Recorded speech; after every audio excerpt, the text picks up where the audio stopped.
Should you shut the fuck up before you get us both killed? Stalin's dead. He's dead. Stalin is dead! Oh my God. Our general secretary is lying in a puddle of indignity. Yeah, he's feeling unwell, clearly. I want to make a speech at my father's funeral. No problem. Technically, yes, but practically. When I said no problem, what I meant was no problem. Ignore me. Stalin would have wanted the committee as one. All those in favor? Carried unanimously. We need change. Well, let's see who can mobilize first. Oh, seems to be me. Sneaky little shit. The race has started. We need to start putting together a plan. How can you run and plot at the same time? I have no idea what is going on. I'm the peacemaker, and I'll fuck up anyone who gets in my way. Come on! Play better, you flattering fannies! Get it! Give it! Hit it! Shoot her before him, but make sure he sees it. Kill him, dump him in the pulpit. And I'll leave the rest up to you. We have to act. I really need your help. I'm going to have to report this conversation. Threatening to do harm or obstruct any member of the Presidium in the process of looking at your fucking face.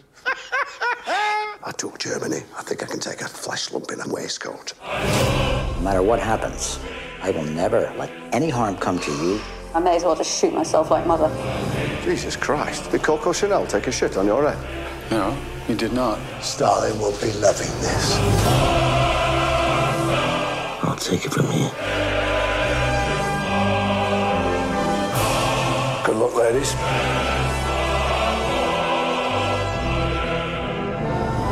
You know, all of you can kiss my Russian ass. Don't worry, nobody's gonna get killed, I promise you.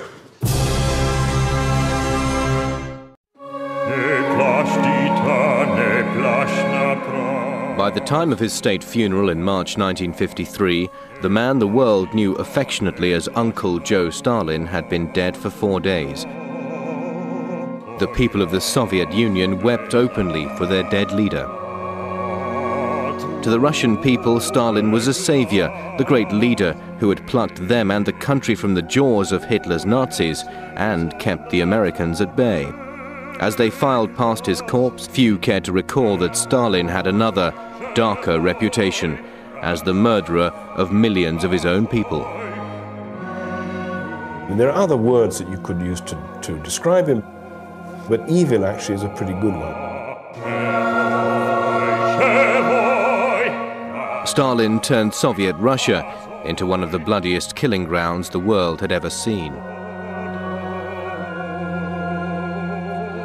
As a direct result of Stalin's policies, something like 20 million over the period were arrested, maybe 7 million were shot. Everything that he built turned to dust, and everything was simply destroyed.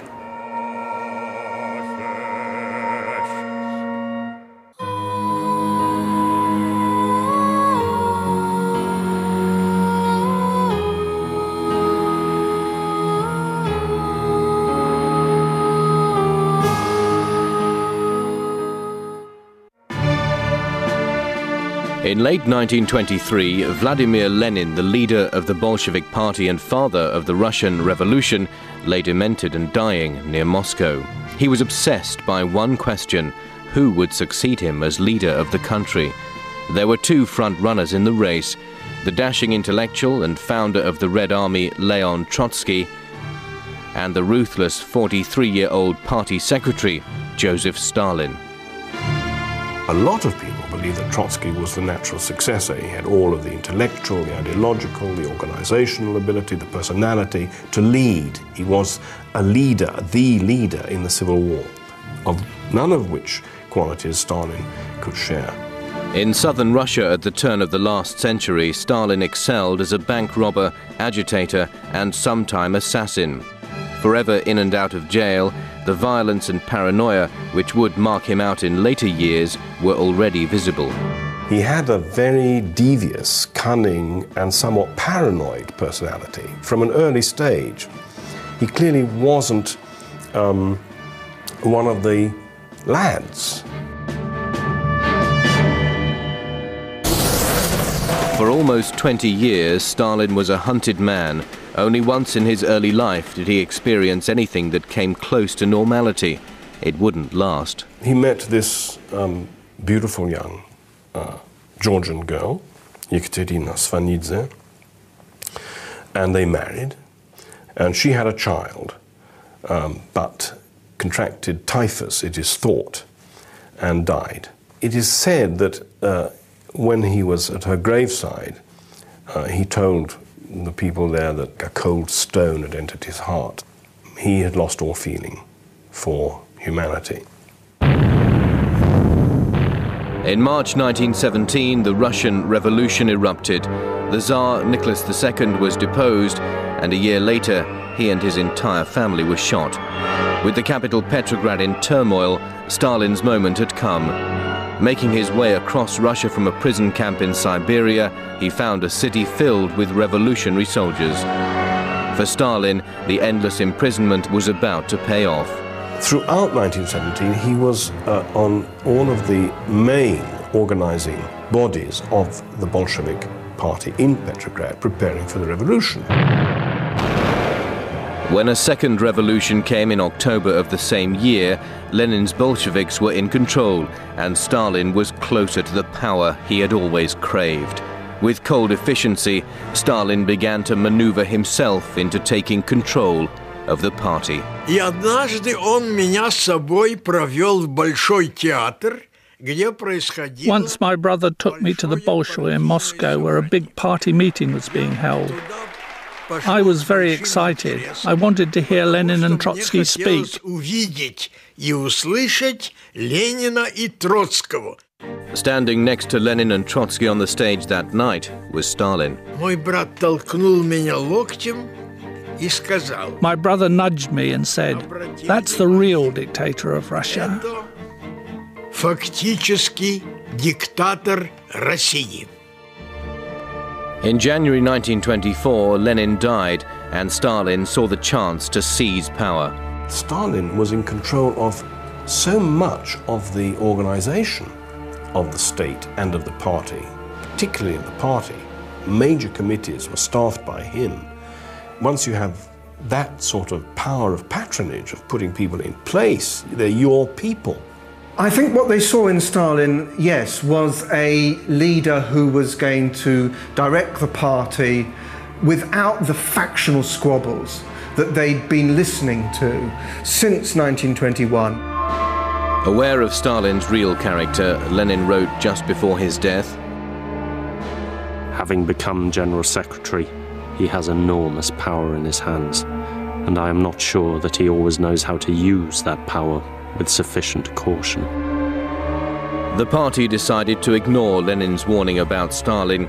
It was a decision they and millions of others would soon regret. Он был, это простое слово, он был злопамятен. He was an unforgiving person, Феноменально злопамятен. phenomenally unforgiving. Все те люди, которые All those who somehow displeased him were doomed to die, вызвали у него недовольство, sooner or later. были обречены рано или поздно. Stalin took control, and by the end of the 1920s, his hold on power was complete. A 30-year orgy of violence and terror was about to begin.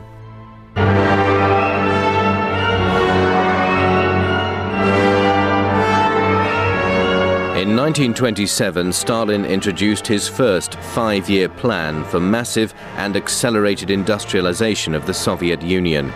But for this great leap, as he called it, he needed one thing in abundance: food. Food wasn't being supplied on the scale that they wanted it, and they couldn't therefore fund and continue with the huge industrialization program that they had. So the debate was settled in the end by Stalin, who said, okay, we're going to collectivize. Stalin forced collectivization on the countryside, turning peasant smallholdings into massive state-controlled farms.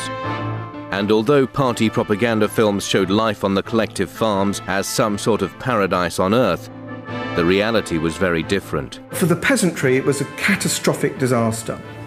And in the Ukraine in particular, where resistance to collectivization was at its strongest, a still untold number of millions of people died. 1 million people died in the northern Caucasus alone, some even resorting to cannibalism. Their suffering meant nothing to Stalin. He looked for scapegoats. The ones who didn't like it were the most successful peasants, the so-called kulaks. And they were the ones who opposed collectivization because they had most to lose.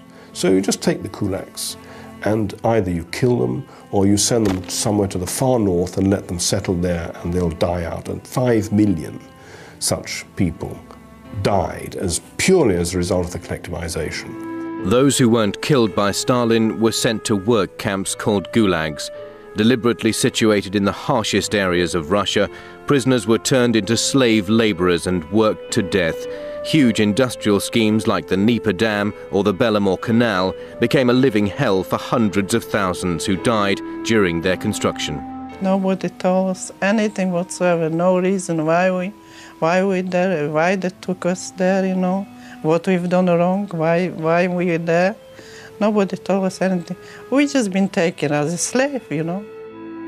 Maria Sklugotsky was 18 years old in 1939 when she and her entire family were deported from their home in southern Poland to a labor camp in Siberia. People were start packed, we could hardly move at all in the train. But I know a lot of people, I was seeing some people and children thrown away from the train when they was dead. That's it. Nobody was buried. After a 3-month train journey, Maria and her family arrived in Krasnoyarsk in eastern Siberia. We had to go to work, you see, to forest.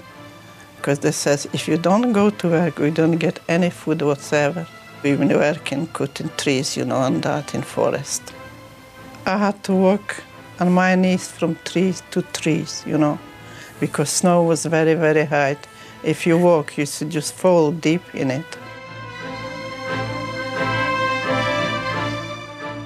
People die just like flies. Children, and particularly young people, nearly all died. You die, that's it. Not that their fates would ever move Stalin. He once commented, "One death is a tragedy, 1 million deaths is simply a statistic."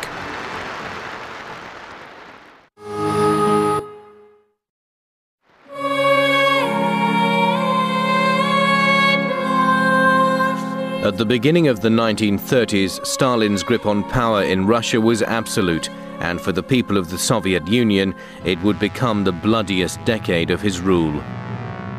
I think that by the end of the 1920s, Stalin was in the grips of some form of paranoia and saw himself surrounded by enemies, internal, external, in the party, in the country. And the terror to some extent was driven by his own paranoid fears. What became known as the Great Terror began at the Communist Party Congress in 1934, where Stalin was expecting his re-election as party secretary to be a formality. To his horror, 300 of the delegates voted against his nomination, and only 3 against the popular party favorite, Kirov. That reinforced his sense that there was a faction in the party who were trying to unseat him, and he then began to see enemies everywhere. Stalin's revenge for this treachery was swift. Kirov was assassinated in mysterious circumstances later that year. Of the 1,961 delegates who had attended the... Do you prefer to live in the Soviet Union? Hell yeah. Stalin would be a hell of a lot better than Trump. Stalin would be better than Trump? Yes, he would. Do you know that Stalin killed 50 million people? Did you know that the population increased 1.6% under Stalin? Russia's accepting visa applications right now. Would you like to go? I'd be thrilled. I got news for you. He gotcha. Did you know population increased? I did not know that. I never thought you'd lose a Stalin debate. You never expect to walk into one. Sure. So Were you ever fearful? No, I mean, no, honestly.